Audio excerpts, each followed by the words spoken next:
Sous le haut patronage de Sa Majesté, le roi Mohamed VI, le Maroc d'avenir en Afrique et sur le monde. L'Espagne est considérée comme la gardienne du détroit de Gibraltar.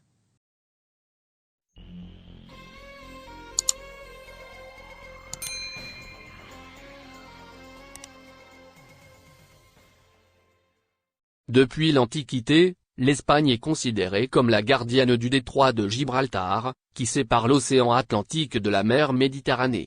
Les piliers d'Hercule et les promontoires sacrés qui gardaient le passage maritime ont toujours été associés à l'Espagne, d'une part, et à l'Afrique du Nord, d'autre part. Ce privilège géographique a permis à la péninsule ibérique de jouer un rôle irremplaçable dans tous les mouvements commerciaux, culturels, militaires et de communication qui ont eu lieu au cours des 3 derniers millénaires dans cette partie du monde. Aujourd'hui, tous les gouvernements et conglomérats politiques espagnols du XXe siècle et du début du XXIe siècle ont considéré comme acquis que l'Espagne a joué, joue et jouera toujours ce rôle stratégique. Le gouvernement actuel, comme les précédents, n'a jamais remis en question la possibilité que ce don de la nature puisse un jour prendre fin. Cependant, les changements stratégiques et géopolitiques actuels qui se produisent dans la région de la Méditerranée occidentale, et en particulier entre l'Espagne et le Maghreb, suggèrent que, si des mesures ne sont pas prises à temps, l'Espagne pourrait cesser d'être ce gardien mythologique.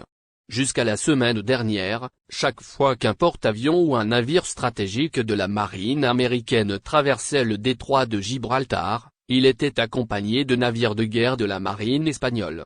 C'est le cas des patrouilleurs de l'Armada Española qui escortent les navires de la marine américaine transportant des armes chimiques de la Syrie vers les États-Unis. Auparavant, pendant la guerre du Golfe, la marine espagnole, en collaboration avec la 6e flotte américaine, a escorté des navires américains chargés de matériel de guerre en route vers le théâtre des opérations.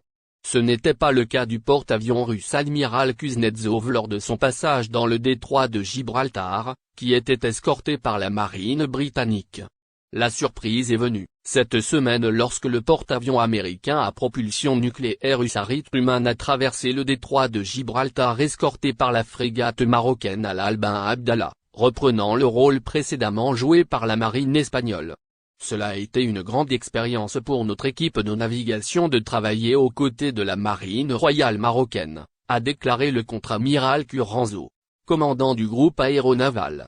Aujourd'hui, nous avons une fois de plus démontré notre polyvalence pour améliorer l'interopérabilité avec nos partenaires partageant les mêmes idées lors des entraînements et des opérations en situation réelle.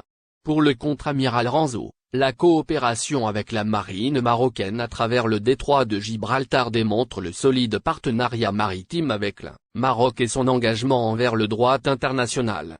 Cette activité navale conjointe entre les marines marocaines et américaines vient compléter les plans de manœuvre et d'exercice naval conjoints entre les deux pays.